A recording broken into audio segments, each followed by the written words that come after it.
Consider कर लेते हैं तो पूरे सिस्टम पर आगे की तरफ हमारे फोर्स कितना लग रहा है F, पीछे की तरफ 12, तो क्या हो जाएगा F minus 12 is equal to पूरे सिस्टम का मास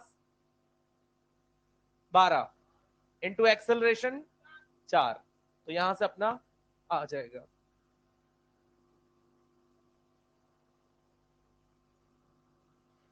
क्वेश्चन नंबर 7 तक कोई और? चौथे क्वेश्चन में बेटा 30 डब्बे हैं, उन 30 डब्बों को F फोर्स लगाकर खींचा जा रहा है, और मैं मान लेता हूं ये यहां पर इस तरीके से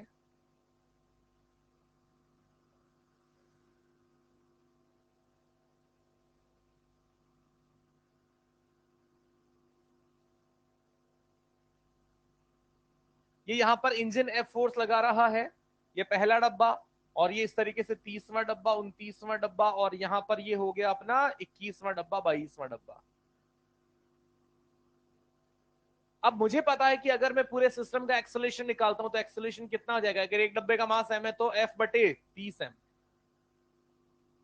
और मुझे बताना है 21वें और 22वें डब्बे के बीच में टेंशन, तो मैं यहां से पीछे वाले डब्बों का एक साथ कम्युलेटिव ले लूं, 22 में से 30 में तक कितने डब्बे, तो 9 डब्बों का मास, इस पर लग रही टेंशन मुझे पता करनी है, तो tension is equal to mass into, और एक्सेलरेशन कितना है F बाय 30m। ठीक है, क्वेश्चन नंबर 11 तक पूछो जल्दी। 9 वाले क्वेश्चन में बेटा F ऊपर की तरफ एक्सेलरेटेड करा रहा है, अरे भैया F किधर एक्सेलरेटेड करा रहा है, और F की वैल्यू निकालनी है तो m into M below into G plus A, अरे हाँ, तो F फोर्स की जिम्मेदारी कितना मास खींचने की है 20 किलो, यानी F के नीचे कितना फोर्स है 20, और G प्लस ए कर दो तो 20 इंटू जी प्लस ए, जी का मान 9.8 रख लेना, 9.8 रखेंगे तो क्या हो जाएगा, ये 2.2 वाला 9.8 में जुड़ के 12 बन जाएगा, 12 12 12 गुणा 20 240। क्वेश्चन नंबर 11 तक में, 11 के पहले कोई और? क्वेश्चन 11 में यहां पर एक रॉड है बेटे, ध्यान से सुन लेना, इस रॉड पर एक तरफ रस्सी बांधकर कितना फोर्स लगाया जा रहा है 20 न्यूटन, और इस रॉड पर एक तरफ रस्सी दूसरी बांधकर कितना फोर्स लगाया जा रहा है 48 न्यूटन, जिधर 48 लग रहा है उस सिरे का नाम बी, और 20 वाले सिरे का नाम, और इस रॉड का जो टोटल मास है वो कितना है 7 किलो, टोटल लेंथ कितनी, हमें कहां पर टेंशन निकालनी है, ए सिरे से 20 सेंटीमीटर दूर,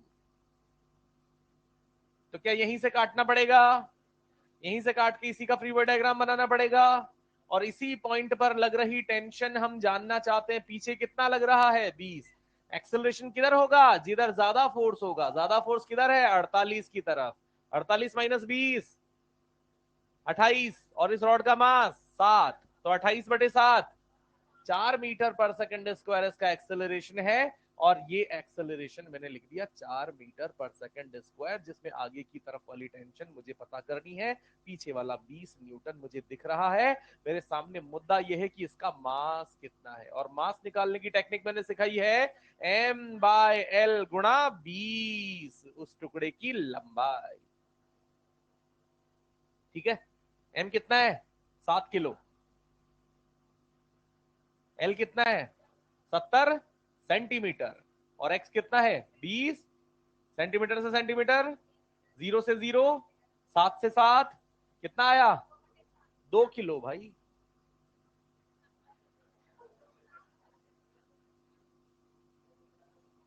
ठीक है, यहां से t-20, अरे हाँ ना, बराबर द्रव्यमान गुणा त्वरण।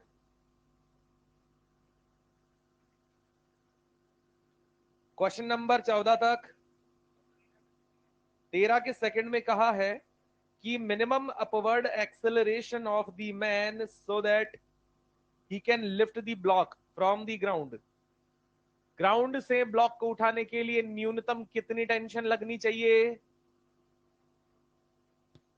अबे धक्कन हो गया तुम सब, सवाल देख, अबे ओए जमुरे तू क्या इधर उधर ही करता रहता है, दोबारा के बारे में कुछ विचार विमर्श करता नजर आया ना तो तेरे को पंखा बना के घुमा दूंगा मैं, ठीक है ना? तू पंखों के बारे में डिस्कस ही नहीं करेगा, चुपचाप रहेगा।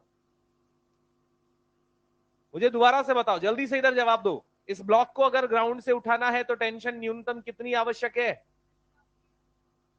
बोलो। 300। अबे तुम जमूरे हो क्या? अरे ब्लॉक का बाहर कितना है तो कितनी टेंशन चाहिएगी? 800 न्यूटन की टेंशन वहां पर अपने को लगानी पड़ेगी कम से कम। और ये 800 न्यूटन की टेंशन लगाने के लिए इधर यहां पर पुली कुछ है और इधर लटक कौन रहा है? एक बंदर। कितने किलो का? अब 50 किलो का बंदर कितना लगा सकता है? 500 न्यूटन पर। हमें कितनी चाहिए? इसका मतलब बंदर को किधर त्वरित कराएंगे? और बंदर को त्वरित कराएंगे तो 800 न्यूटन की आवश्यक टेंशन, बंदर का मास 50 इंटू जी प्लस, खत्म। ये आ जाएगा। अबे नहीं समझे क्या ये चीज यार? भाई मैंने ये बताया था कि रस्सी है, रस्सी से बंदर लटका है, और अगर बंदर स्थिर अवस्था में लटका हुआ है तो वो उतनी ही टेंशन वहां पर आरोपित करेगा जितना उसका खुद का द्रव्यमान है, इनटू जी है, हाँ के ना? पर उतने से हमारा काम होने वाला फिलहाल, हमें ब्लॉक को लिफ्ट करना है तो जो आवश्यकता है वो 800 न्यूटन की, और वो पूरी करने के लिए बंदर को 500 से ज्यादा की त्वरण टेंशन की आवश्यकता है। उसके लिए वो त्वरित होगा किधर? और वही 800 न्यूटन की टेंशन के लिए रिक्वायर्ड ऊपर की ओर त्वरित स्थिति में हम समीकरण कैसे लिखते हैं? एम जी प्लस ए।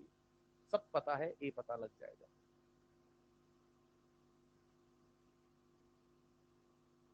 पक्का? बहुत बढ़िया। क्वेश्चन 15 तक।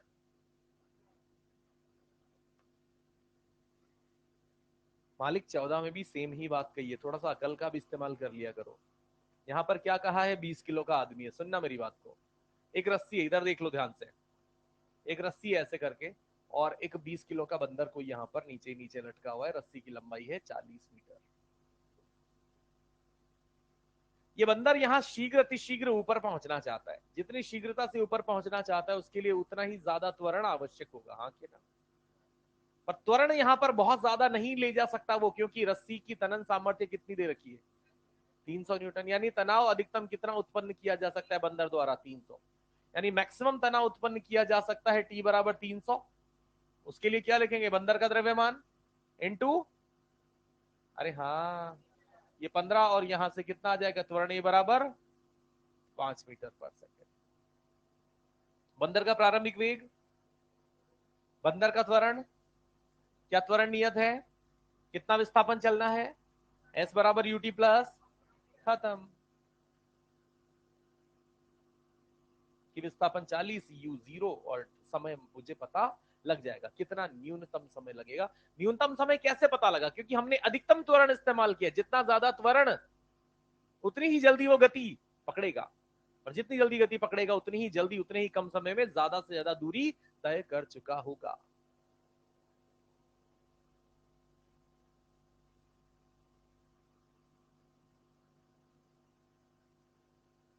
क्या कुट उठ क्या है क्या घर से? तुम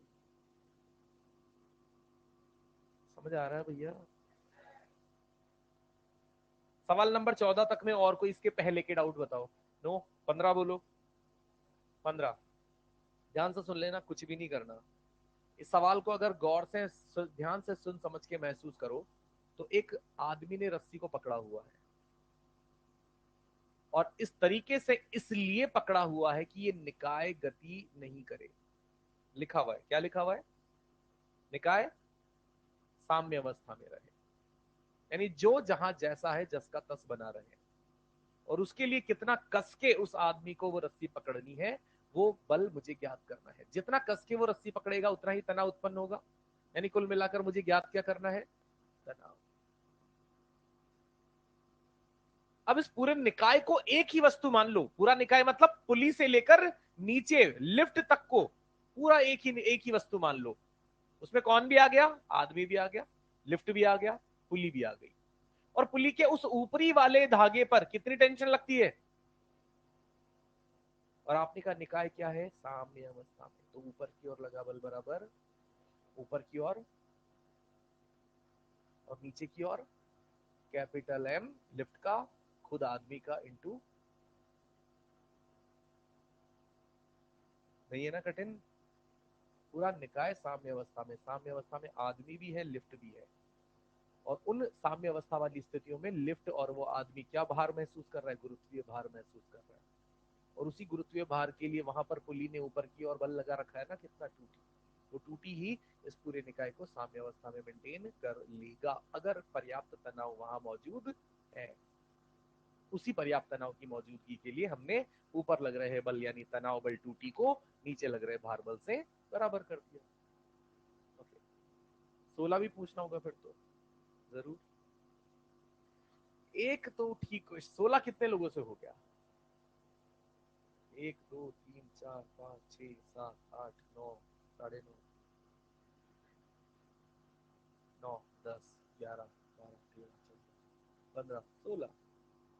शाबाश, बहुत बढ़िया बेटा। जब तक आप फ्री बॉडी डायग्राम और इन सब जो साधारण शब्द, एक एक बात अपन ने लगभग अगर गिन के बताओ ना तो 50 से 55 से 60 बार आराम से कर रखी है। मैं वही बातें फिर से रिपीट करता हूँ। शर्म आए थोड़ी सी तो ताली बजा देना अपने गाल के साथ। ये आदमी है, जानना क्या चाह रहे हैं उन शब्दों को गौर से पढ़ते हैं। ये कहना चाहता है कि आदमी और धरातल के बीच का संपर्क बल ज्ञात करें। क्या कहते हैं उसे? नॉर्मल। क्या कहते हैं उसे?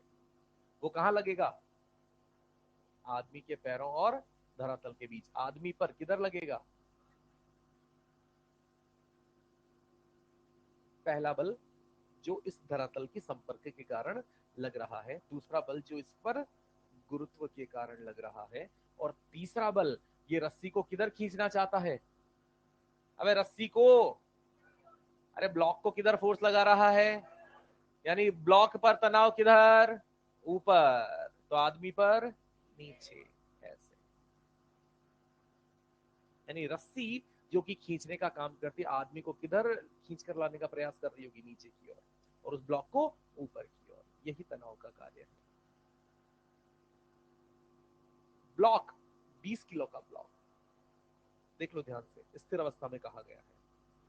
अरे हाँ, स्थिर अवस्था में अगर 20 किलो का ब्लॉक पकड़ के रखना है तो तनाव कितना होना चाहिए? 200। यानी टी का मान, आदमी का भार बल 600, और क्या ज्ञात करना है? संपर्क बल जो उसको मिल रहा है धरातल के द्वारा। कठिन है गणित? कठिन है क्या गणित? आदमी जमीन पे खड़ा है ना, तो त्वरित हैगा क्या? होगा आदमी, नहीं होगा ना। त्वरित नहीं है तो ऊपर के बल बराबर। तो अभी लग रहा संपर्क बल कितना हो जाएगा? 800 न्यूटन। ये नहीं कर पाएंगे क्या? नहीं कर पाएंगे। दूसरा स्थिति देख लो। इस दूसरी स्थिति में वही सेम आदमी वही धरातल पे खड़ा हुआ है। धरातल पे खड़ा हुआ है तो ऊपर क्या लगा दूं? नीचे क्या लग रहा होगा? कितना? अब की बार रस्सी किधर जा रही है? यानी ऐसे पुली से घूमकर आ रही है, रस्सी को आदमी किधर खींचना चाहेगा?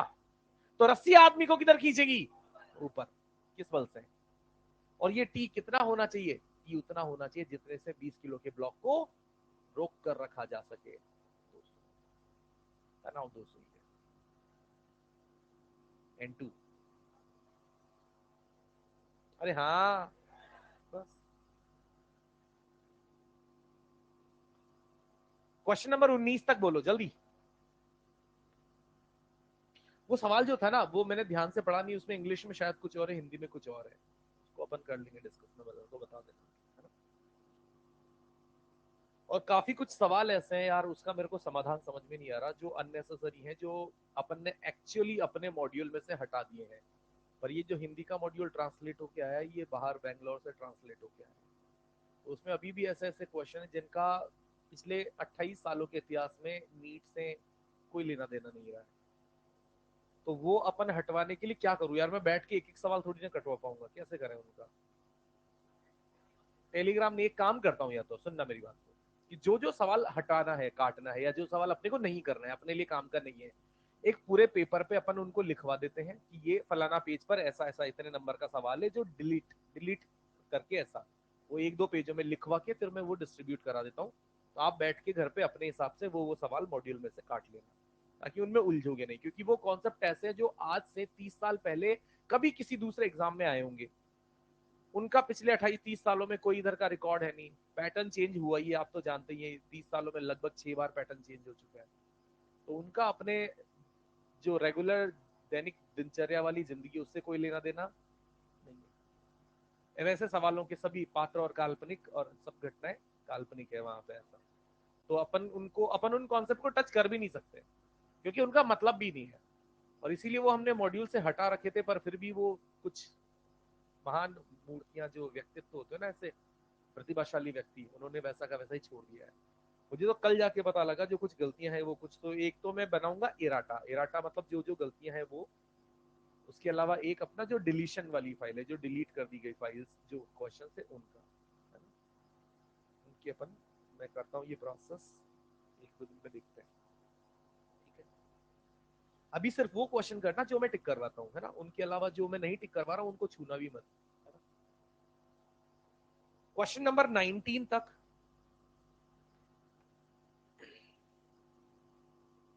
18, बेटे 18 में कोई संकट होना ही नहीं चाहिए।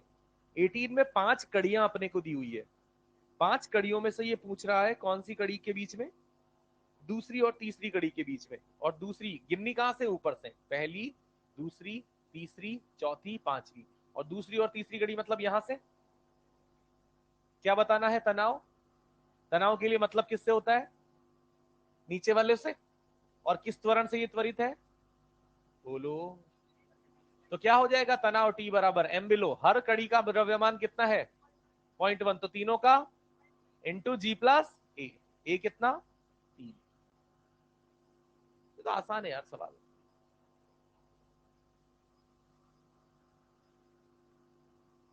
ईएलपी 6 पर आ जाइए तुरंत। ईएलपी 6 में तीसरा, एक हिंदी वाला दे ताकि फिर मैं हिंदी के शब्द इस्तेमाल करूं तो ज्यादा बढ़िया रहेगा, तुम अभी समझ नहीं पाओगे, नहीं मुझे समझ आएगा। ये ले ले, इसमें कहा है, ध्यान से सुनिएगा बेटा, इसमें कहा है कि एक अपने पास पुली है, इस पुली पर डोरी द्वारा यानी रस्सी द्वारा प्रणोदित बल का मतलब है रस्सी द्वारा कितना बल लगाया जा रहा है पुली पर। अगर इस सवाल में सबसे पहले हम जाने तो यहां पर ये पुली है, गौर से देखना बेटा, ये रस्सी इस पर इधर तनाव बल लगाती नजर आती होगी ना, और बिल्कुल वैसे ही इस तरफ तनाव बल लगाती नजर आती होगी। तनाव बल का परिमाण टी ही रहता है आर से पार, जब तक रस्सी सेम रहती है। अरे हाँ, ये मैंने सिर्फ पुली बनाई है यहाँ पे, और मैंने टी बनाया है, और मुझे पता है कि जो इस रस्सी द्वारा इस पुली पर जो बल लगेगा वो परिणामी बल कितना हो जाएगा, √2T। मानते हैं, यही मेरा आंसर है, बस मुझे क्या ज्ञात हो जाए, टी, और शायद टी तो आप याद कर चुके होंगे। कैसे ज्ञात होता है वो भी मैं एक बार को समझा देता हूं। पहले निकाय का त्वरण ज्ञात करते हैं। निकाय पर नीचे की ओर कितना बल है, 20 न्यूटन। 8 किलो का ब्लॉक क्षैतिज में रखा हुआ है, तो कुल बल कितना हो गया, 20। कुल द्रव्यमान, त्वरण 2। अब मुझे तनाव ज्ञात करना है, तो तनाव ज्ञात करने के लिए मैं 2 किलो के ब्लॉक का इस्तेमाल कर लूं। 2 किलो के ब्लॉक का इस्तेमाल करूंगा तो तनाव टी बराबर एम बिलो 2 इंटू किधर जा रहा है वो 2 किलो का ब्लॉक, तो जी माइनस ए, जी माइनस ए 8, 8 गुणा 2 16, तो आंसर कितना हो जाएगा, 16√2।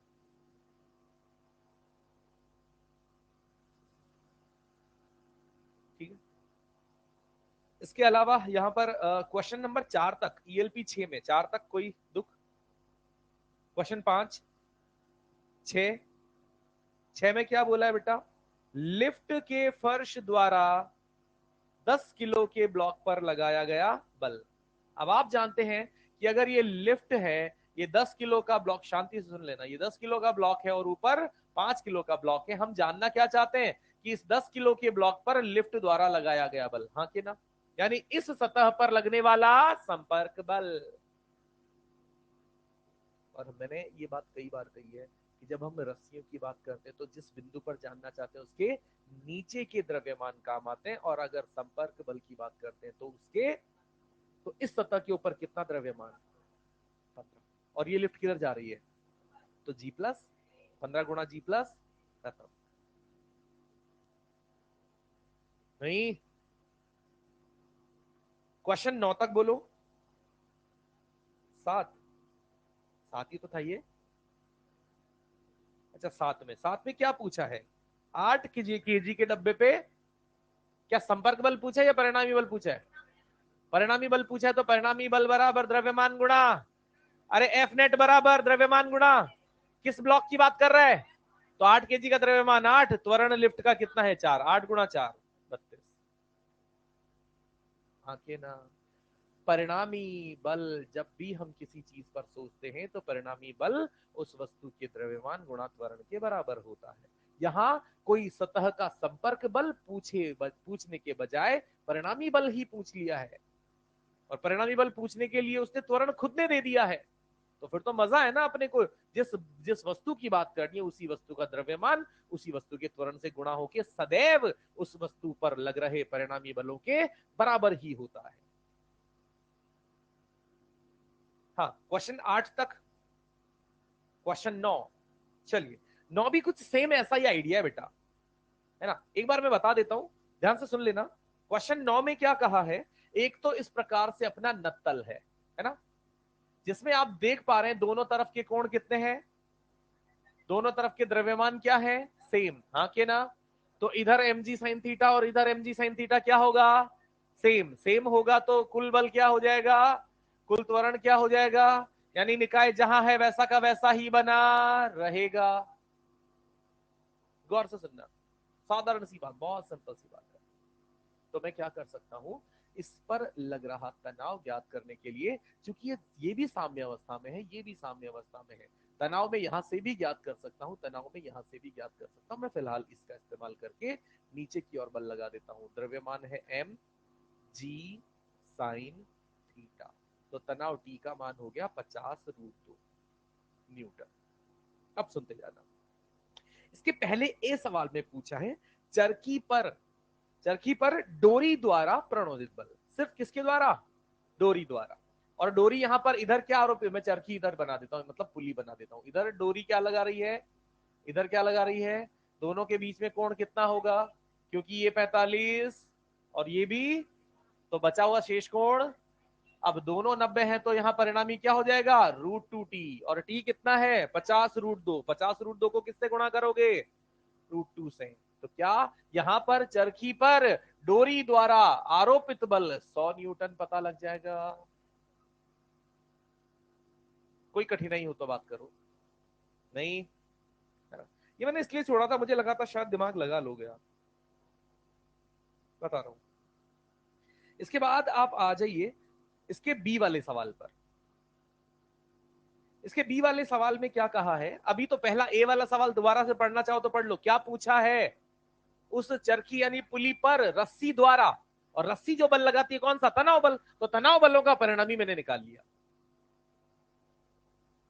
पुली पर जब यहां इस प्रकार से नीचे तनाव लगता था तो दोनों का सदिश योग क्या हो जाता था बेटा? 2t। पर अगर 90 डिग्री पे लगेगा तो 2t क्या होगा? √2t। दूसरे बी वाले सवाल पर आ जाते हैं, पढ़ो। चरखी पर कील द्वारा बल, यानी मैंने ये चरखी बनाई और यहां पर बीच में कील लगी हुई है। इस कील का काम क्या है? चरखी को रोक के रखना। चरखी पर ऑलरेडी ऊपर से तनाव लग रहा है, चरखी का खुद का द्रव्यमान भी है, वो द्रव्यमान भी कील को ही रोकना है, और तनाव बल भी कील को ही रोकना है।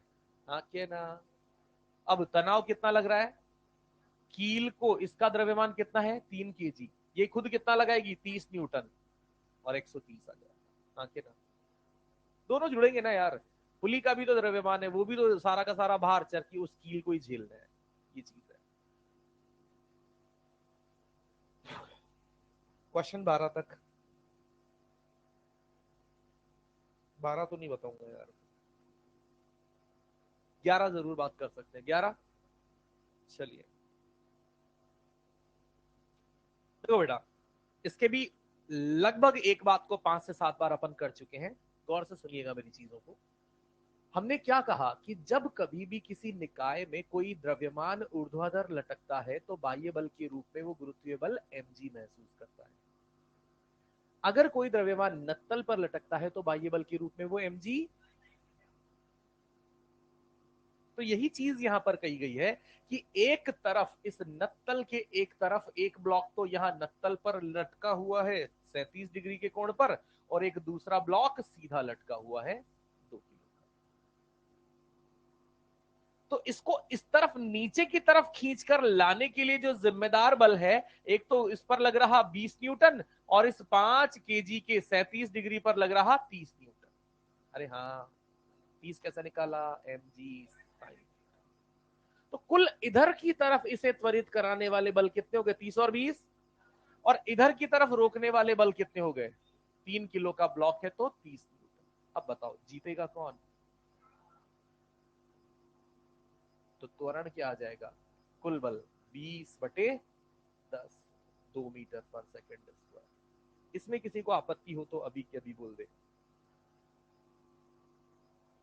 फिर यहां पर कहा है तनाव ज्ञात करो, इस वाली रस्सी में T1 है, इस वाली रस्सी में T2 के लिए m बिलो, ऊपर त्वरित तो G प्लस, m बिलो में 30 नहीं बोलते पहली बात तो, m मतलब द्रव्यमान होता है, तो द्रव्यमान कितना, त्वरित किधर है, ऊपर है तो G प्लस, a कितना है तो G प्लस ए 12, 12 गुणा 3 36, ये किधर जा रहा है, तो यहाँ यहाँ हाथ रख के मैं क्या ज्ञात करना चाहता हूँ, इस जगह पर तनाव, हाँ के ना, इस जगह पे तनाव ज्ञात करूंगा, m बिलो फिर से बोलो 2, किधर की त्वरित और कितने से, 2 से, तो जी माइनस मतलब 8, 2 गुणा 8,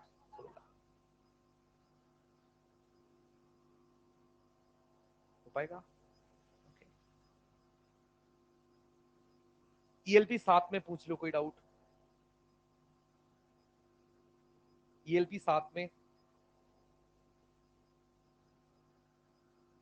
ये ऐसे सवालों पे क्या गोले बनाने का क्या मतलब है, क्यों ऐसे में इन सवालों में क्या नहीं होता बेटा,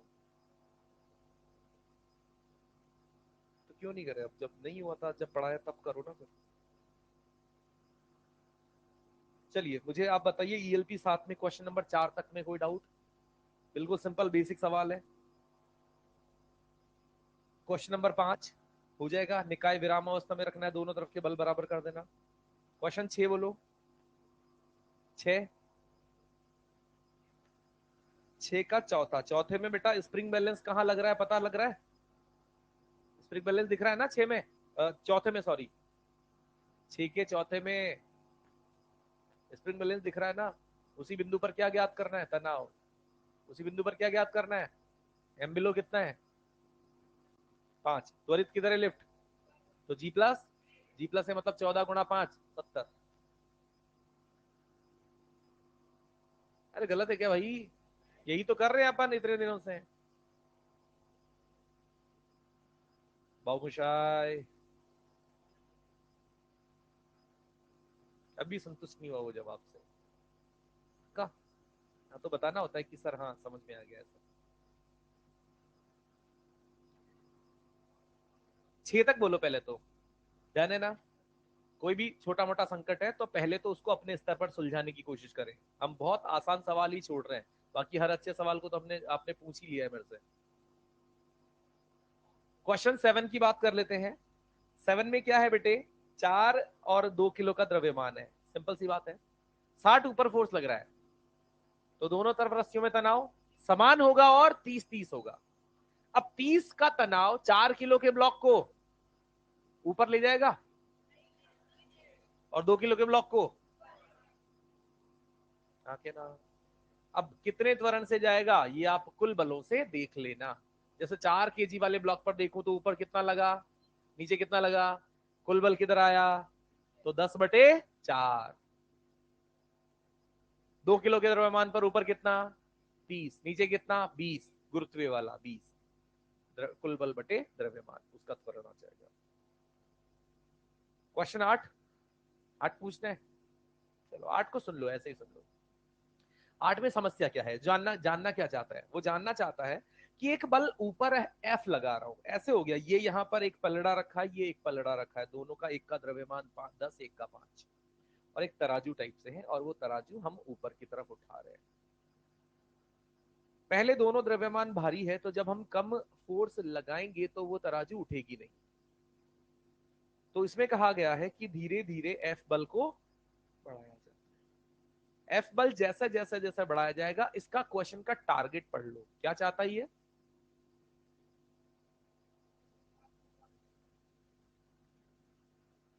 जब जब 10 केजी वाले बल का बल फर्श छोड़ने वाला है, जिस क्षण 10 केजी का ब्लॉक फर्श छोड़ने वाला है, हम क्या समझ जाएंगे कि 10 केजी वाले ब्लॉक पर लगने वाले तनाव बल का मान न्यूनतम कितना होना चाहिए?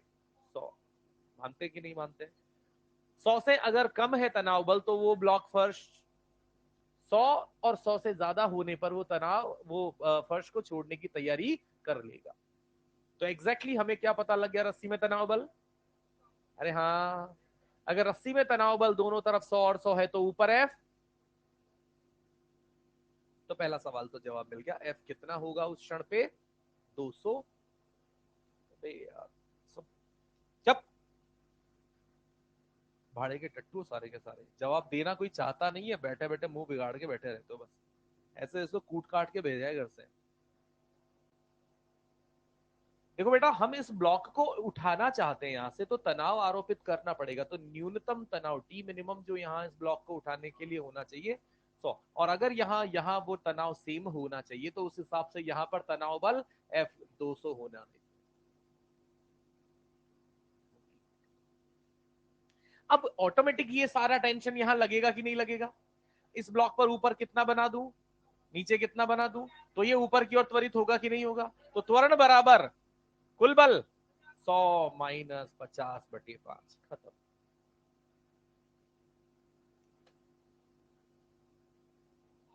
ELP 8 क्वेश्चन नंबर 1, 2, 3 और 5 दिया था मैंने, है ना? तो इनमें पूछो, तुरंत पूछे जल्दी से।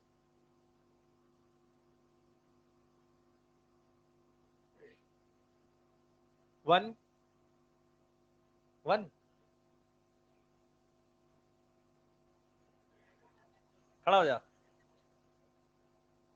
हाँ, क्वेश्चन 1 में क्या पूछा है? ELP उठा।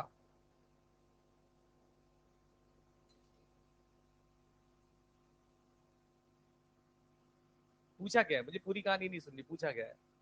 बी का वेग। और दूसरा द्रव्यमान कौन है? ए। ए पर कुल तनाव बता दे।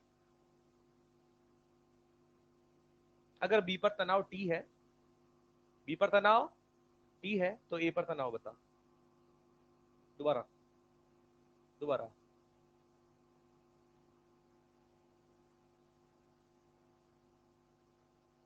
3T। ए किधर जा रहा है? ऊपर। तनाव किधर है ए पर? ऊपर। तो हमें क्या करना है? टी डॉट, क्या करना है? T dot. अरे इतना तो पता है ना। तो मुझे ब्लॉक ए पर टी डॉट भी करवा, क्या बोलेंगे? इंटू 5। जब दोनों ऊपर की ओर गतिशील है तो दोनों तनाव और वेग के बीच में थीटा 0। कल का थोड़ा सा आइडिया है ना, वही लिख रहा हूं ना मैं। तनाव और वेग का अदिश गुणन कर रहा हूं, सिग्मा टी डॉट बी। और यही सब मुझे क्या करना है? इसीलिए भाई से मैंने सबसे पहले ये पूछा कि इस ब्लॉक ए पर तनाव कितने हैं, तो इसने बता दिया कि यहां पर ये लग रहा है 2T और ये लग रहा है T, दोनों मिलकर कितने हो गए? और ये किधर की तरफ चलता, सवाल में बताया है ऊपर की ओर 5 मीटर पर सेकंड से। तो उसके लिए 3T और 5 को यहां पर अदिश गुणा करके और cos थीटा की वैल्यू 1 मैंने रख दी प्लस। दूसरा वाला ब्लॉक कौन है? बी। किधर जा रहा होगा, किस वेग से, पता करेंगे। तनाव कितना है? E। तनाव किधर लग रहा है ब्लॉक पर? वेग किधर मानना है? तो यहां पर क्या आ जाएगा? -1 180 cos 180 और टी इंटू बी। ये वो वाला बी है जो हमें पता, और इनका टोटल योग आ जाएगा। ये करना था, इसमें कोई नई कठिन चीज ऐसी नहीं थी, सिंपल तनावों को देखना था। हाँ, तू दो भी पूछ रहा था, बता दो जल्दी। इसमें पहले तो मुझे ये समझा कि किन किन बिंदुओं पर टी और वी का अदिश गुणन करना यहां से हमारा प्राथमिकता होना चाहिए। किन किन बिंदुओं पर? एक मैं बता देता हूं, ब्लॉक पर तो करेंगे, बाकी दो तू बता।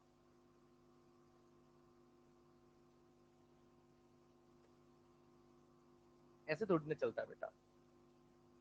क्रिकेट खेलने जाए तू बोले मैं तो गेंद ही नहीं फेंकूंगा, फिर तो खेल लिए दोनों अपन,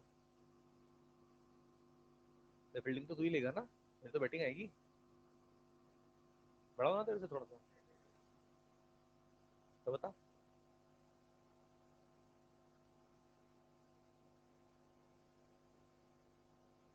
तीन पॉइंट्स में हिंट दे चुका हूं ना, 3 पॉइंट में। एक तो ये वाला बिंदु होगा जिसको हम किधर चला रहे हैं, जिधर उस बिंदु को चलाया जा रहा है उस रस्सी पर तनाव बल इधर लगेगा, आगे ना, क्योंकि इधर चलाने के लिए खींचना किधर पड़ेगा, आगे।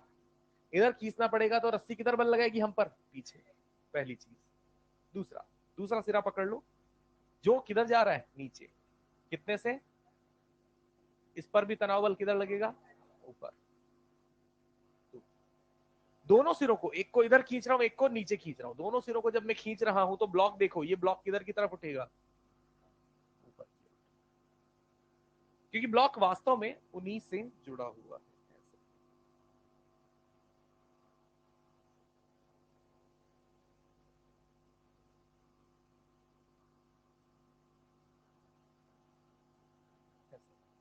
जब इस डोरी को नीचे खींचोगे, इस डोरी को आगे खींचोगे, तो ये डोरी इस पुली को किधर ले जाएगी, और ये वाला वेग v हमें ज्ञात करना है शायद। यहां टेंशन T, तो यहां टेंशन T, तो यहां टेंशन T, तो यहां टेंशन। यहां तक में बता दे संकट कुछ है तो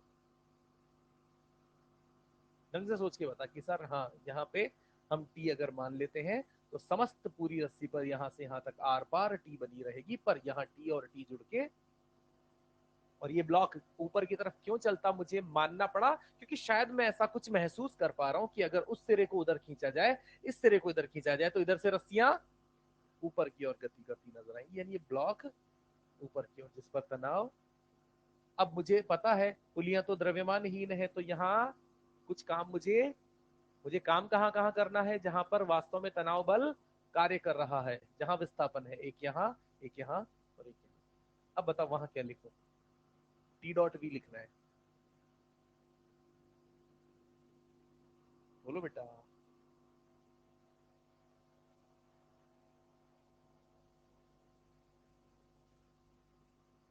क्या लिखते हैं टी डॉट वी में, क्या लिखते हैं, घबरा मत, आराम से सोच के बता, कोई दिक्कत नहीं है। घबराने की तो बात तो बाद में आएगी जब तू नहीं बता पाएगा।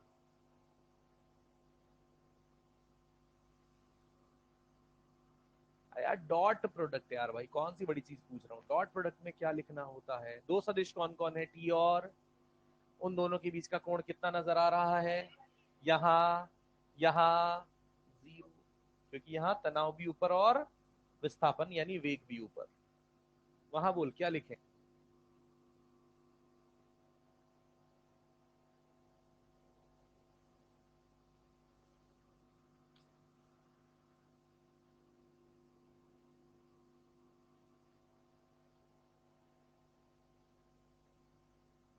कुछ तो ऐसा जो मतलब मैंने 20 बार बोला होगा, एक बार तो सुना होगा तूने कभी को, तो ऐसा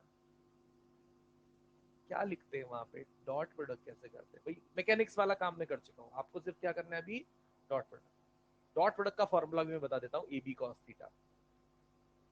ए सदिश किसको मानेंगे, तनाव को, बी सदिश किसको, वेग को, थीटा भी मैं बता चुका हूँ। अब तो बता दे प्रभु आगे क्या लिखे हैं,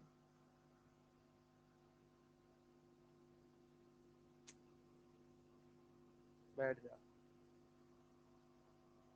ये बैठ के भी मैं पूछ लेता उससे, पर वो तो ऐसे बता के पूछ के चुप रहा था कि 1 2 3 बता दो, फिर चुप गया, वरना मैं उसे बैठ के प्यार से ही बात करता। चलो, तो यहां तक की इस कहानी जो कि ऑलरेडी हमने करी थी, याद है ना, वो दोनों ब्लॉक को नीचे खींच के एक ब्लॉक ऊपर, तो लगभग लगभग वैसा काम हमने किया था। पर ठीक है, इसमें थोड़ा सा अलग कुछ है, तो हम देख लेते हैं कि मुझे यहाँ पर टी डॉट वी करना है। तो टेंशन और वेग विपरीत दिशा में है, तो मैं लिखूंगा टी, वेग की जगह वी, और कॉस 180 से यहाँ, यहाँ पर मैं लिख दूंगा तनाव 2t, वेग v जो मुझे ज्ञात करना है, और दोनों ऊपर, तो यहाँ पर कॉस थीटा का मान, यहाँ पर t वेग का मान 1, और चूंकि दोनों विपरीत दिशा में है तो, और ये सारी रामायण किसके बराबर, 0। सॉल्व करने के लिए इसको 2t बोलूंगा ना माइनस का, और ये माइनस का टी, तो इधर आकर 3t हो जाएगा और इधर कितना रह जाएगा 2t। टी से टी और वेग का मान धनात्मक आ रहा है। इससे ये साबित होता है कि हमने जो दिशा मानी है वो बिल्कुल सही मानी है। 1.5 ऊपर।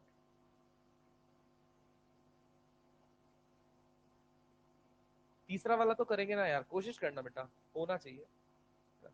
इजी भी है, होना भी चाहिए। कोण वगैरह लगभग सब दिए हुए हैं। ब्लॉक का त्वरण वगैरह, आपको ब्लॉक का तनाव ही स्पेशल चीज है, तो ब्लॉक पर कितना तनाव लगेगा यहाँ। तीसरे वाले सवाल में ब्लॉक पर तनाव बता दो बेटा। ब्लॉक मतलब ये ब्लॉक ए वाला 2t, और बी वाले पर t मान लो। अपने आप अपने को यहाँ पर वेगों की दिशा, कोण वगैरह सब दिए हुए हैं, तो डॉट प्रोडक्ट कर लेना, उससे वेग आसानी से आ जाएगा। इसी तरह से क्वेश्चन 5 भी हो जाना चाहिए, है ना। क्वेश्चन 5 भी सिमिलर कुछ वैसा ही है। हाँ जी, चलिए आगे बढ़ाते हैं बात को। यार पढ़ लेते हैं थोड़ा सा, मॉड्यूल कल के लिए छोड़ते हैं ना। मुझे नोट्स बता दो, अपन ने लास्ट में कहाँ तक के क्वेश्चन किए थे।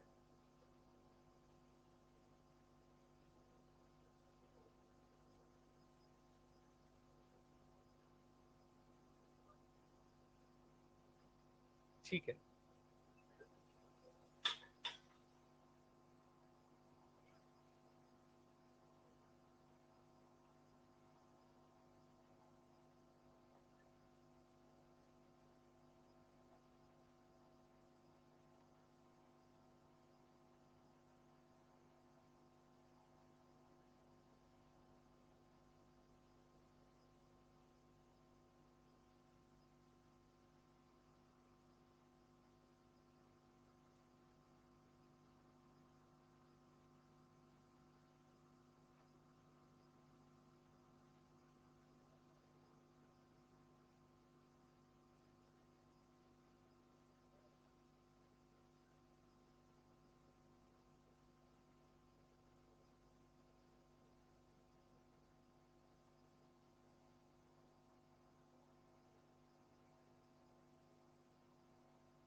मैं फिर भी एक चीज क्लियर कर दूं, जैसे किसी को लगता है कि सर ये कंस्टेंट मोशन हमें नहीं समझ में आएगा या हम हमारी क्षमता से बाहर है, वो परेशान ना होना।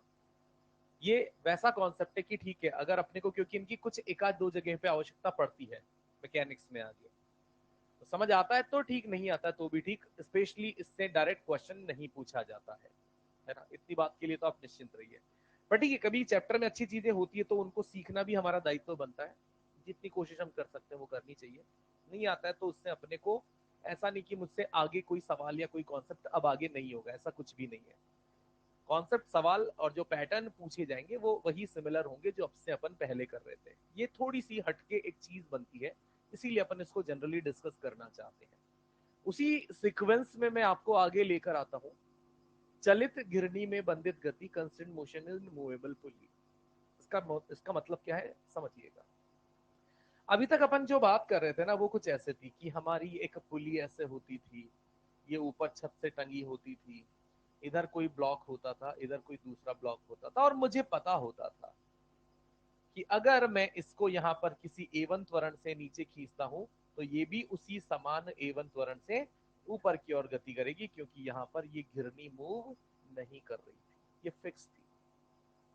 अभी को यहाँ पर हमारे कॉन्सेप्ट में क्या होगा समझिएगा।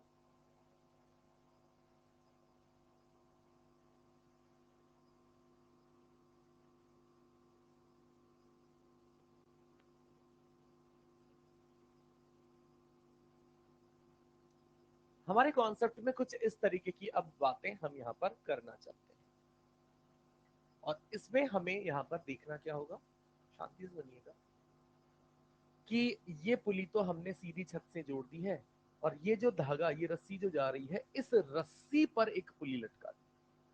यानी ये पुली सीधी छत से जुड़ी हुई, जैसे रस्सियां ऊपर नीचे गति करेंगी ये पुली भी उनके साथ ऊपर नीचे गति करेगी, इसीलिए इसे कहते हैं चलित घिरनी।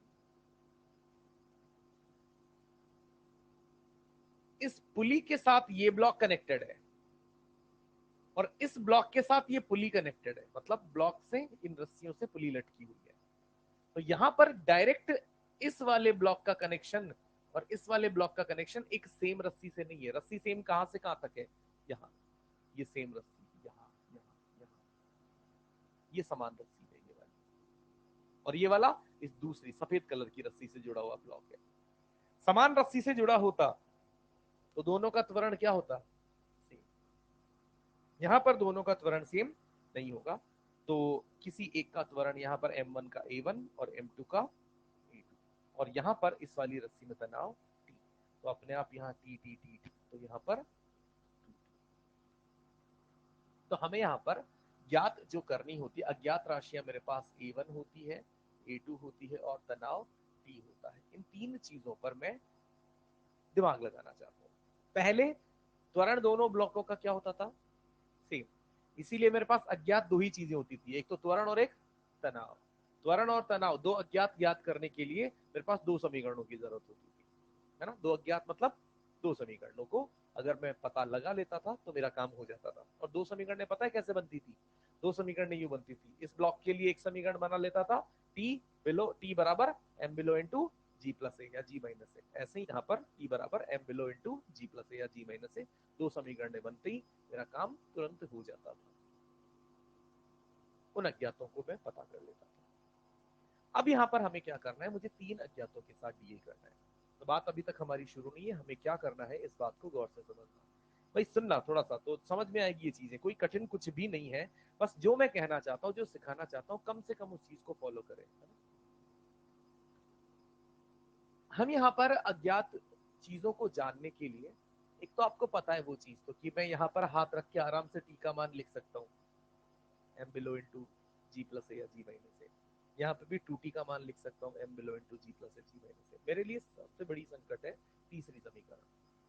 वो तीसरी समीकरण कैसे आएगी उसको गौर से सुनिएगा। आप पहले तो गौर से देखो, M1 और M2 ब्लॉक है, और इस सिस्टम में शायद आप ये महसूस कर रहे होंगे कि अगर किसी एक ब्लॉक को नीचे जाते देखूंगा तो दूसरा ब्लॉक, मजबूरी है ना, क्योंकि रस्सियां तो लिमिटेड है वही। अब एक जगह रस्सी अगर नीचे आ रही है तो एक जगह से रस्सी, ये तो निश्चित है।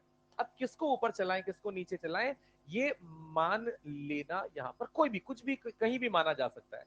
आपकी मर्जी पड़े इसको नीचे चला दो इसको ऊपर चला दो, आपकी मर्जी पड़े इसको नीचे चला दो इसको ऊपर चला दो, कोई दुख नहीं है। आंसर हर तरीके से सही आएगा, कोई यहां से कंफ्यूजन नहीं होता है। मेरी सलाह क्या बनती है, किस पर सलाह टेंशन ज्यादा है, किस पर टेंशन, जिस पर तनाव ज्यादा होगा वो ऊपर चलने की संभावना ज्यादा रखेगा, नहीं क्या। भाई जिस पे डबल टेंशन है उसके शायद ऊपर चलने की प्रोबेबिलिटी ज्यादा हो सकती है। वो चलेगा नहीं चलेगा ये सब हमें अंत में आंसर आने पर पता लगेगा। तो मैं क्या मान लेता हूं कि A1 की दिशा और A2 की दिशा नीचे, पुली द्रव्यमानहीन है, इस पुली को हम क्या देख रहे हैं, विराम पर, हाँ क्या ना, यानी इस पर कुल तनाव का कार्य जीरो, क्योंकि कार्य तभी होगा जब विस्थापन होगा, इसका पुली का विस्थापन, अरे यार। तो कुल मिलाकर हमें यहां पर क्या करना है, टी डॉट ए करना है। क्यों, क्योंकि हम बात किसके लिए करना चाहते हैं, त्वरणों के लिए। पिछले सवालों में किसके लिए कर रहे थे, वेगों के लिए। तो यहां पर वही सेम काम तनाव का किसके साथ डॉट प्रोडक्ट करना है, त्वरणों के साथ डॉट प्रोडक्ट करना है। पहले वाले सवालों में हमारा काम क्या होता था कि हम पहले क्या क्या देख लें, तनाव किधर लग रहा है और वेग किस तरफ है। यहाँ पर तनाव किस तरफ लग रहा है और त्वरण किस तरफ है। तो त्वरण किस तरफ है ये आपने हमने मिलकर मान लिए हैं, A1 A2 उनकी दिशाएं मान लिए। तनाव, तनाव इस ब्लॉक पर, अरे इस ब्लॉक पर, और इस ब्लॉक पर भी, अरे ऊपर यार, नीचे कैसे तनाव लगेगा, रस्सी ऊपर ही तो खींचेगी ना यार। तो मुझे कुल मिलाकर क्या करना है, अब डॉट प्रोडक्ट करना है। तो यहां देखो, तनाव और त्वरण दोनों, तो क्या लिखा जाएगा, 2T इंटू A1। यहां तनाव और त्वरण cos 180, उसकी वजह से माइनस T A2 बराबर 0। तो 2TA1 बराबर A2 बराबर एक समीकरण।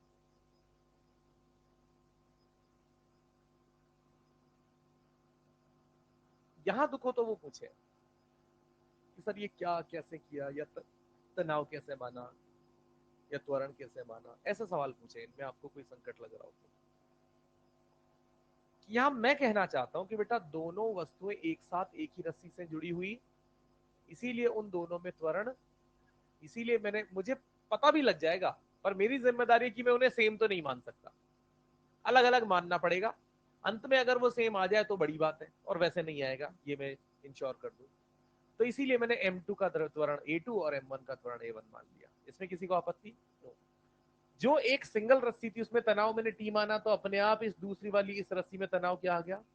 यहां तक भी कोई आपत्ति नहीं है। जिस दिशा में जो चीज मानी गई है उसके अनुसार डॉट प्रोडक्ट कर देंगे, तो समान दिशा में जो डॉट प्रोडक्ट होगा वो कैसा मिलेगा? पॉजिटिव। और जो T और A विपरीत दिशा में उनका डॉट प्रोडक्ट, उनसे टी वाली वैल्यू तो कट गई और ये रिलेशन आ गया। अब मैं चाहता हूं कि आप क्या कर ले बेटे, A1 को A मान ले, A1 को, तो A2 क्या हो जाएगा?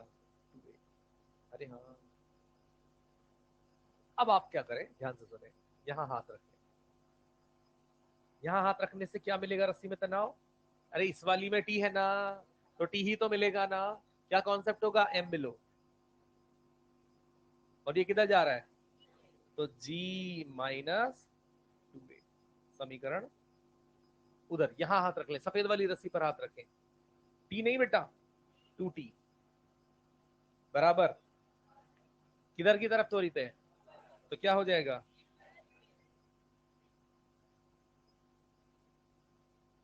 A1 नहीं, A1 को तो मैंने A मान लिया ना।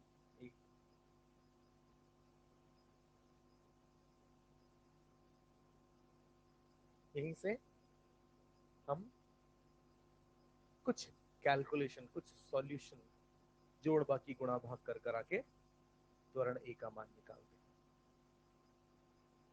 इन दो समीकरणों से। जैसे ही त्वरण ए का मान आ जाएगा तो A1 पता लग गया, उसका दो गुना कर देंगे तो A2 पता लग गया, और उस ए का मान किसी भी समीकरण में रखकर उस ए का मान, यही करना है ना? एक सवाल लेके देख लेते हैं।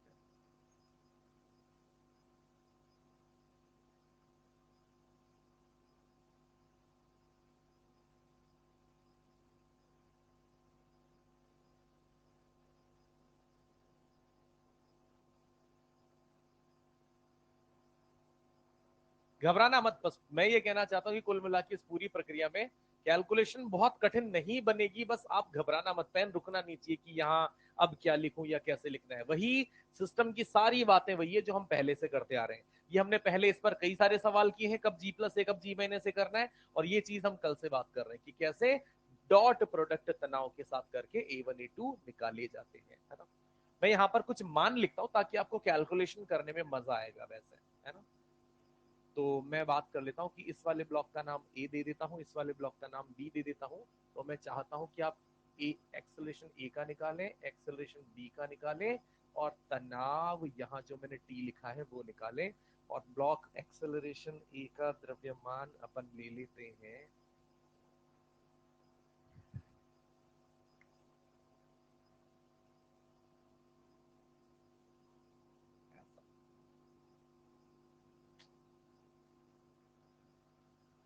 नहीं, अगर ऐसा लिया तो हो सकता है ये चले ही ना। ये भी मुद्दा है, चलने भी चाहिए।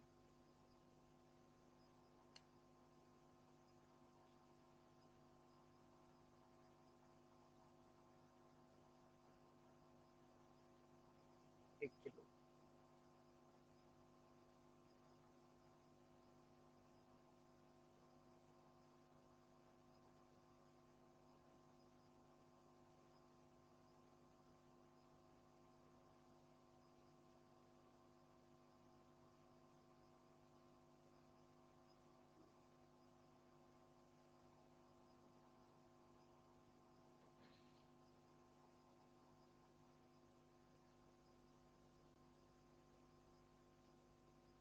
मॉड्यूल का डिस्कशन अपन कल करेंगे, ईएलपी का लगभग लगभग हो ही गया है, मॉड्यूल अपन कल उठा लेंगे आप इसे।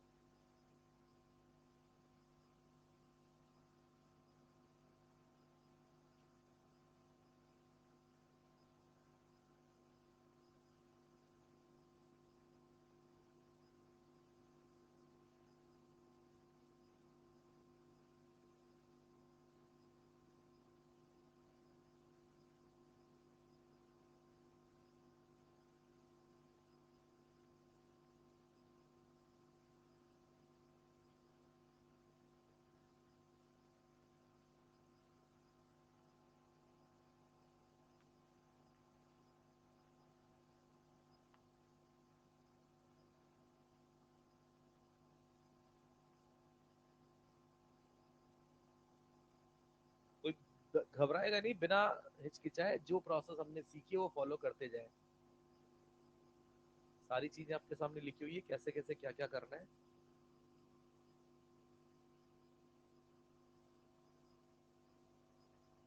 त्वरण किधर किसका कुछ माना है क्या आपने? इसका किधर माना ए वाले का? यार तकनीकी रूप से थोड़ा सा आपको सोचना चाहिए ना यार बेटा, एक 4 किलो का, एक 1 किलो का है। 4 किलो का तो भारी है। हाँ तो चलो ठीक है, कोई दिक्कत नहीं है। अब जैसा मानना चाहो मान लो, मुझे कोई आपत्ति नहीं है।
कितने लोगों ने 4 केजी वाले त्वरण को ऊपर की ओर माना है? और 4 केजी वाले को नीचे की तरफ कितने लोगों ने माना है? मुझे लगा था बहुमत से डिसाइड कर लूंगा, और दोनों तरफ बराबर है, और कम से कम 60% ऐसे हैं जो ये डिसाइड नहीं कर पाए कि नीचे माने कि ऊपर माने।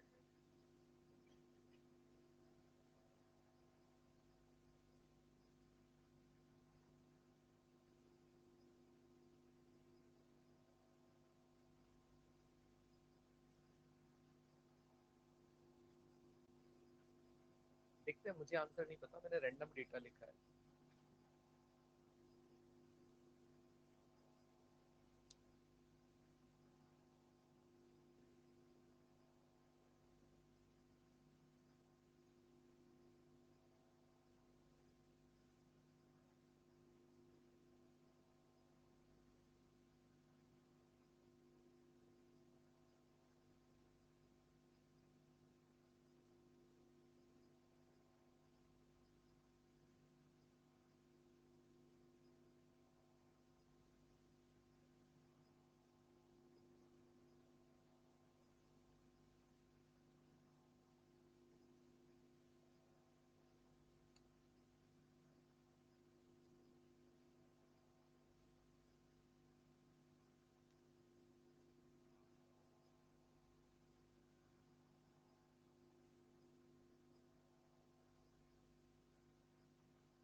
टी से करेंगे अपन आंसर चेक, टी से, टी सबका लगभग सेम आएगा ना, है ना?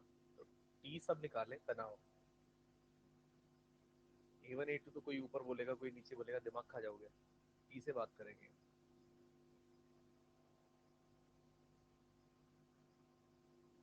बाकी 14। और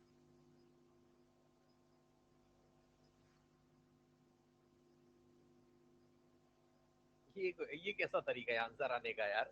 14, 15, 12 ऐसा जरूर हो सकता था, किसी का 14 आ रहा है, किसी का 28 आ जाता, किसी का 7 आ जाता।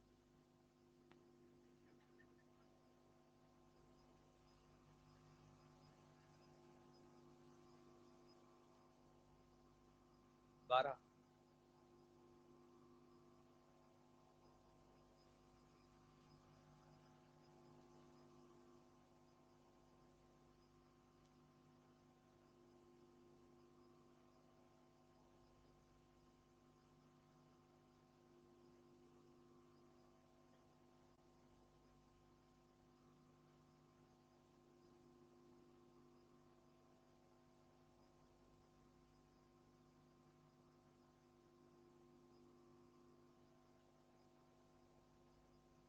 ओके, तो मैं मान लेता हूं इस 4 kg वाले ब्लॉक को भारी मानते हुए मैं इसका त्वरण नीचे मान लेता हूं,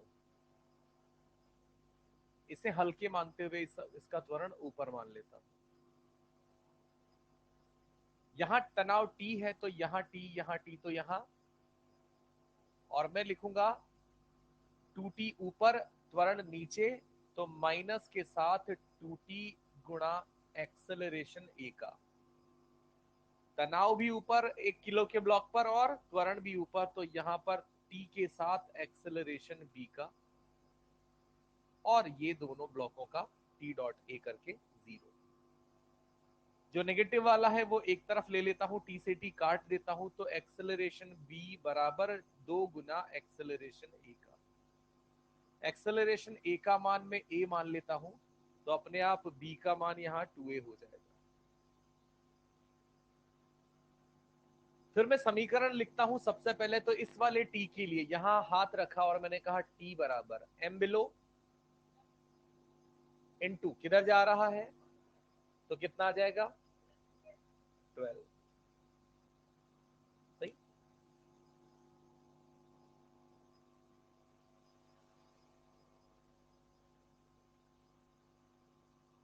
हाँ हाँ हाँ, समझ गया समझ गया समझ गया भाई।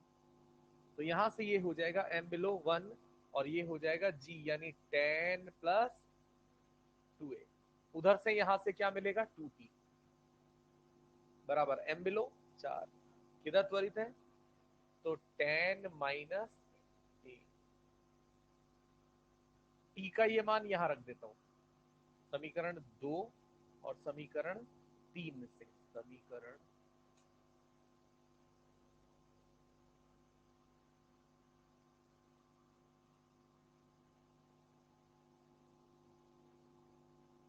दो और 3 से मैंने यहां से ये रखा, 2 में 2, टी की जगह मैंने पूरा पूरा यहां से रखा 10 प्लस 2a बराबर, गुणा कर लो एक बार, 40 माइनस 4a।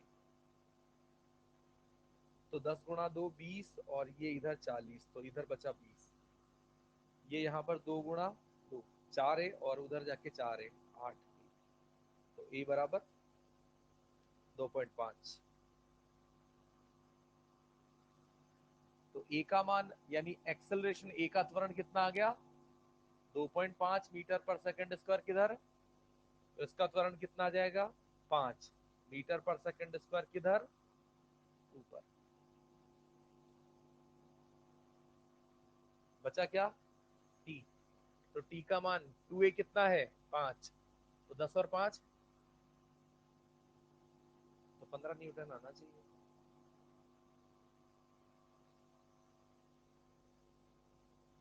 15 आ रहा है, कितने लोगों का है 15, 15 लोगों का भी नहीं आया 15।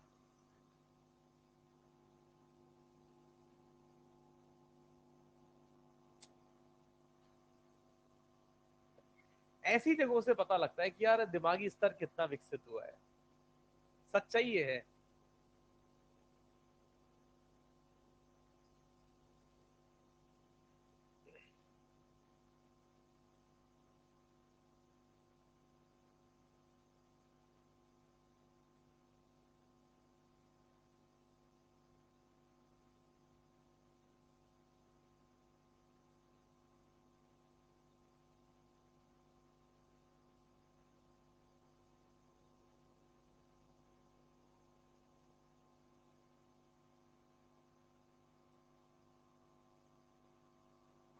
चलिए एक आध सवाल इसका और ईएलपी में है, वो घर पे ट्राई करना, फिर थोड़ा और आपको पता लगेगा कि क्या और कहाँ गलती कर रहे हैं। फिलहाल आगे बढ़ते हैं पर यहाँ से।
कितने लोगों को ऐसा लगता है कि यार अब कोई तीसरा, इसके बाद दूसरा सवाल देखेंगे तो वो कर लेंगे, उसमें तो गलती नहीं करेंगे?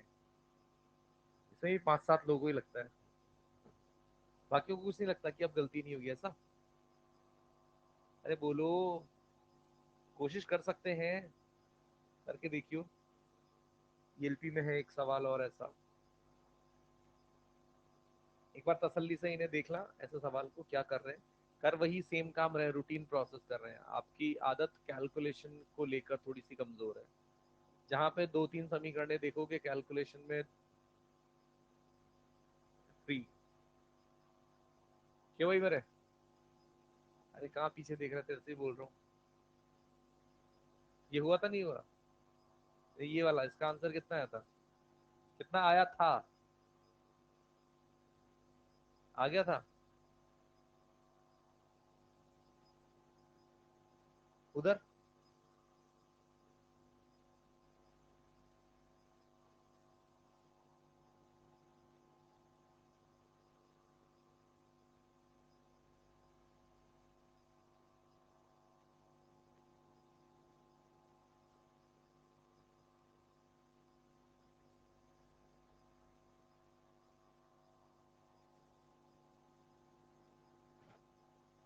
बोलो।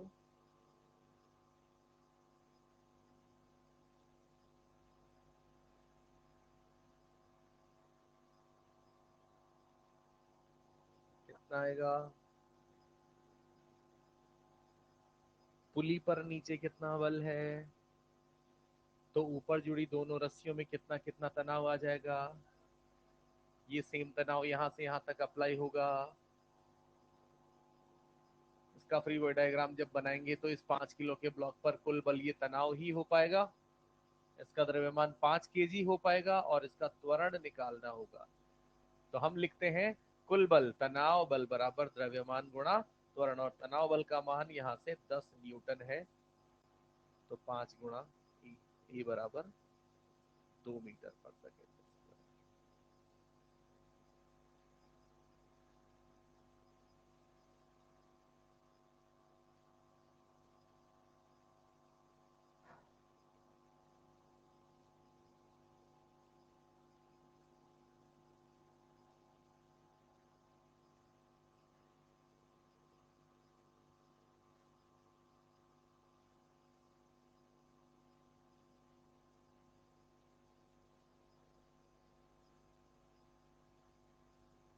चलिए आगे बढ़ते हैं। हेडिंग लिखो स्प्रिंग निकाय, स्प्रिंग सिस्टम।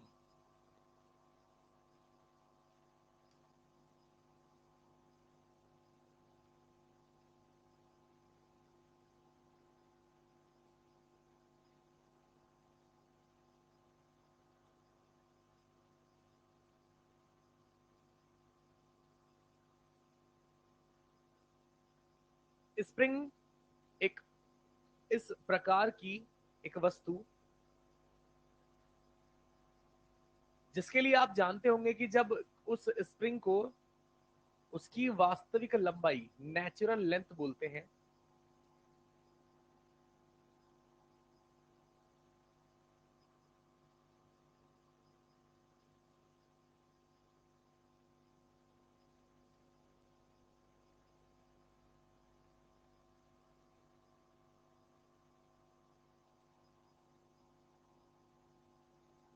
जब इस स्प्रिंग को मुक्त अवस्था फ्री स्टेट में छोड़ा जाता है तो ये स्प्रिंग हमेशा अपनी उस वास्तविक लंबाई नेचुरल लेंथ में रहने का प्रयास करती है।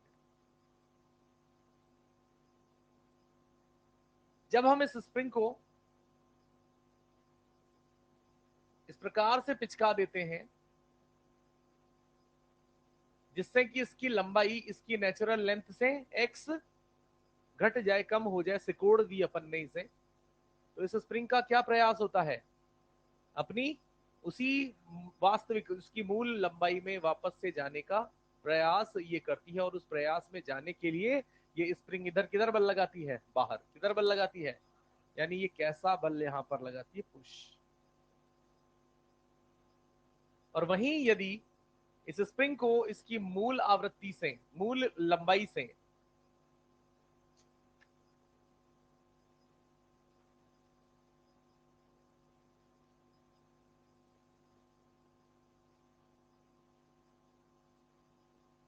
उसकी मूल लंबाई से क्या किया जाए, बड़ा कर दिया जाए, यानी L0 प्लस x कर दिया जाए, तो ये वापस से अपनी मूल लंबाई में आने के लिए किधर की ओर बल लगाती है, अंदर। यानी क्या करती है, ये पुल खींचती है। तो हमने क्या सीखा कि जब हम अभिलंब प्रतिक्रिया बल यानी नॉर्मल रिएक्शन की बात करते थे, तो नॉर्मल रिएक्शन किन्हीं दो वस्तुओं के बीच में कैसा कार्य करता था, धक्का देने का।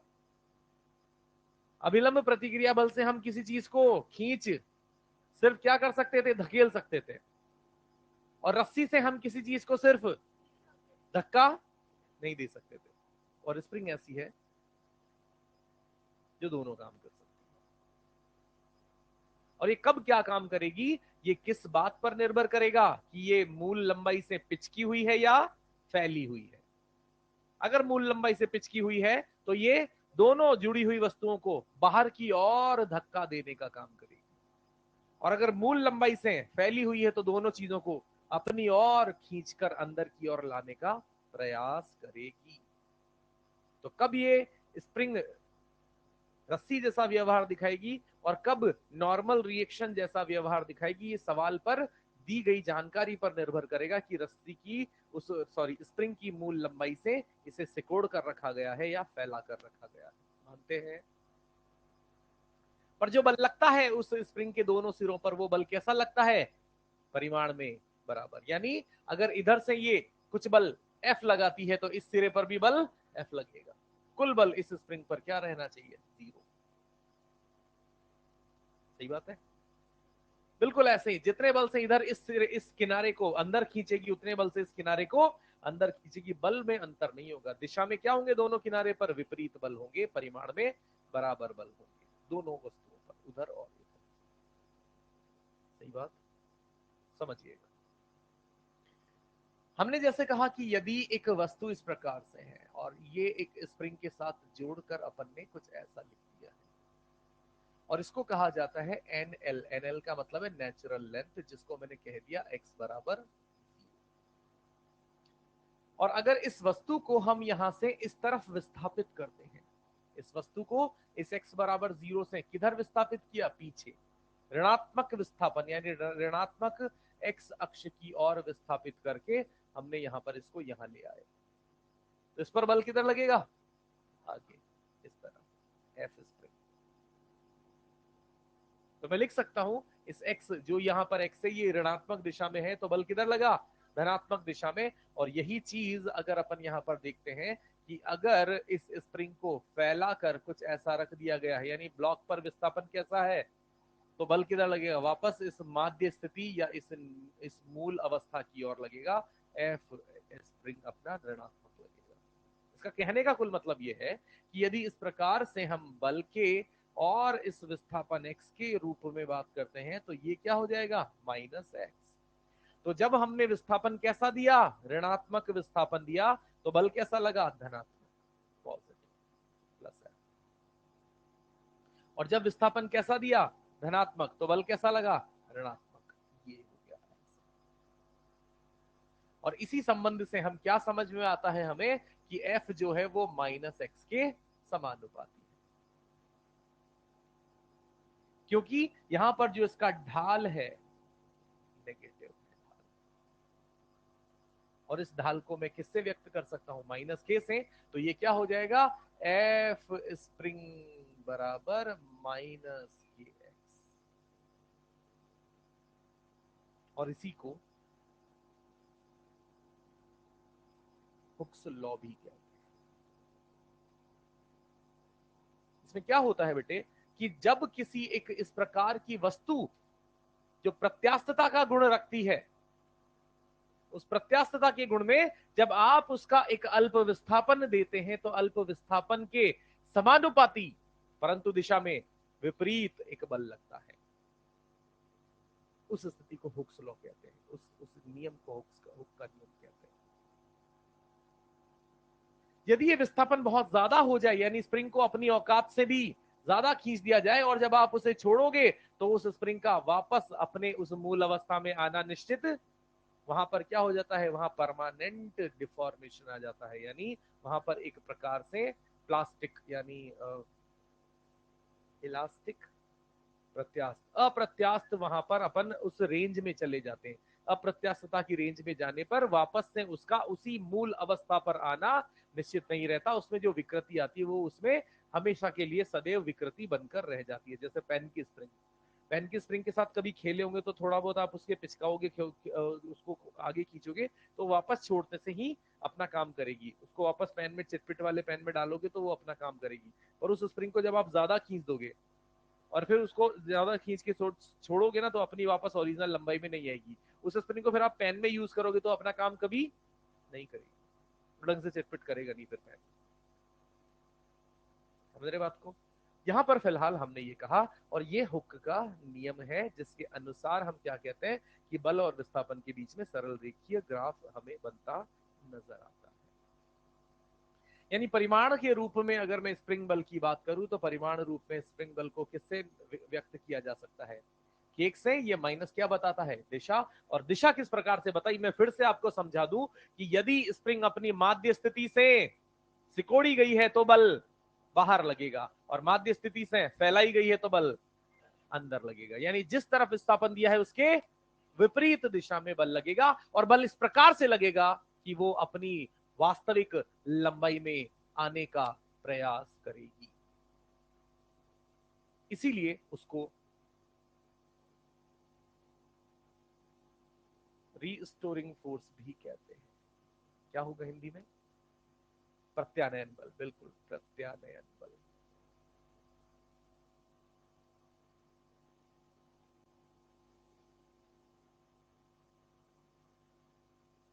ठीक है मुद्दा? अरे ठीक है। और हम ये जानते हैं कि जितना भी बल वहां पर उस चीज में लग रहा होगा वो बल यहां पर स्प्रिंग द्वारा ही व्यवस्थित किया जाएगा। जैसे समझना ध्यान से कि एक यहां से मैंने स्प्रिंग ली और उस स्प्रिंग से ब्लॉक लटका दिया, और ये ब्लॉक अब किस तरफ मूव करेगा? अरे नीचे भाई। किसकी वजह से? उसके नीचे गति करने से स्प्रिंग में क्या आएगा? विस्तार। क्या आएगा? और स्प्रिंग किधर बल लगाएगी ताकि वापस अपनी आ नहीं पाएगी, पर बल जरूर लगाएगी। किधर की तरफ? वस्तु पर नीचे क्या लगेगा? और साम्य अवस्था में क्या होगा? नीचे की ओर लगा बल बराबर, और ऊपर की ओर स्प्रिंग जो बल लगाती है वो कितना लगाती है? यानी जितना ज्यादा बल चाहिए होगा उतना ही ज्यादा एक्स का मान बढ़ता जाए। जितना ज्यादा भारी द्रव्यमान लटकेंगे एक्स उतना ही बढ़ता जाएगा, क्योंकि जो के होता है वो के किस पर निर्भर करता है? स्प्रिंग पर, द्रव्यमान पर नहीं बेटा, स्प्रिंग पर। यानी यहां से के को आप क्या समझ सकते हैं? एफ स्प्रिंग बटे एक्स। यानी के की इकाई क्या हो जाएगी? एफ मतलब, और एक्स मतलब न्यूटन, न्यूटन बटे। कोई भी बात यहां पर जो आपको अटपटी लगी हो, आपके दिमागी संतुलन के विरुद्ध लगी हो, नॉर्मल ऐसा ही कर रही है ना स्पिन, बस यही चीजें अपने को फॉलो करनी है। मैं फिर से कहता हूं बेटा, ये बहुत ही प्यार से, ध्यान से, सावधानी से आपको समझना पड़ेगा कि स्प्रिंग को अपनी उस नॉर्मल नेचुरल लंबाई से फैलाकर सवाल इस्तेमाल कर रहा है या सिकोड़ कर, उसके अनुसार ही आप सोचेंगे कि बल बाहर लगाने हैं या। कभी अगर नहीं समझ आता, आपने उल्टा मान लिया, तो भी आंसर आ जाएगा। बस आए हुए आंसर में आपको माइनस नजर आएगा, जैसे पिछले सवालों में हमने बात की थी कि त्वरण अगर किसी ने गलती से गलत दिशा में मान लिया है तो उसका आंसर सही आएगा, बस वहां पर आंसर में एक माइनस लगा हुआ आएगा, जिस माइनस से समझ जाना पड़ेगा कि जो हमने दिशा मानी है वो अलग है। ठीक है? इसे लिखे, सवाल करेंगे तो थोड़ा सा और बेहतर समझ आएगा।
चलो मुझे ELP 2 में होमवर्क दे दो, मॉड्यूल भी दे देना।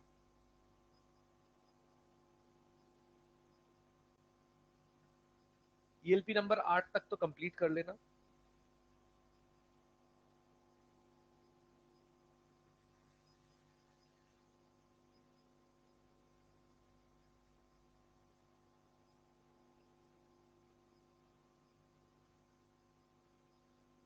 मॉड्यूल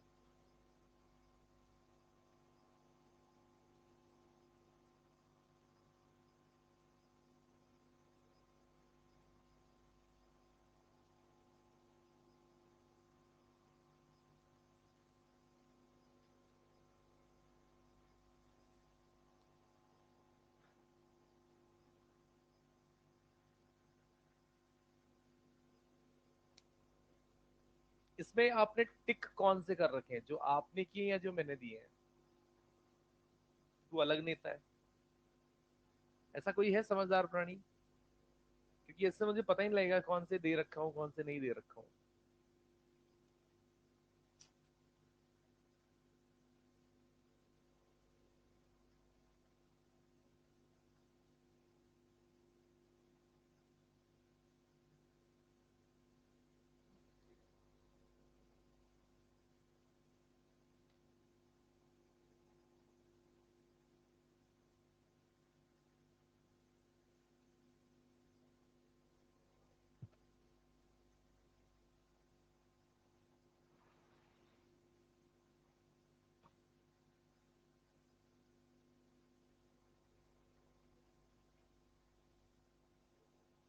चलिए लिखिएगा क्वेश्चन इसमें। 36, 36 के बाद 40, 41,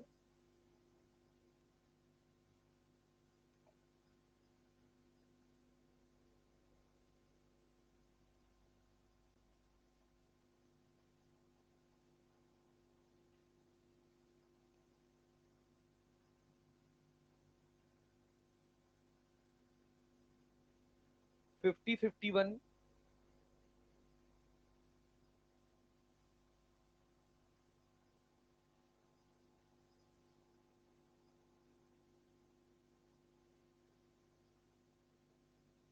58,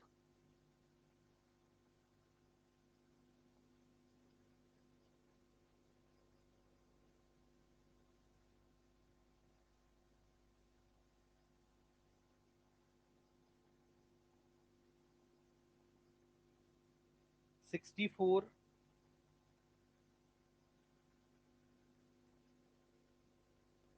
64 भाई,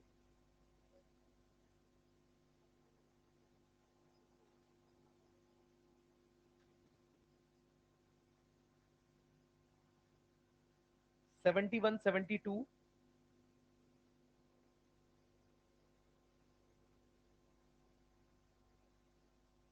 नहीं ये छोड़ो, अभी छोड़ दो, 71, 72 हटा दो। ठीक है, और 75 से 81 अपन ने दे ही रखे हैं।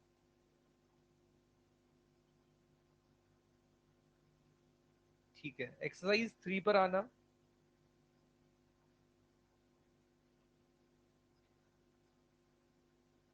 एक्सरसाइज 3 में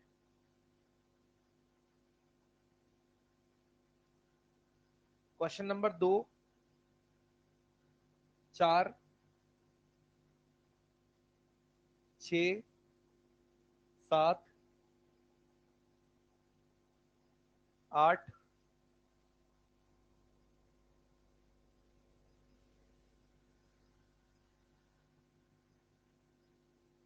10, 12, 13, 15, 18, 20,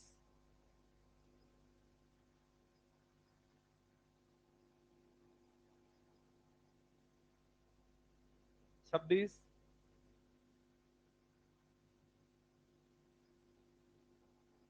28,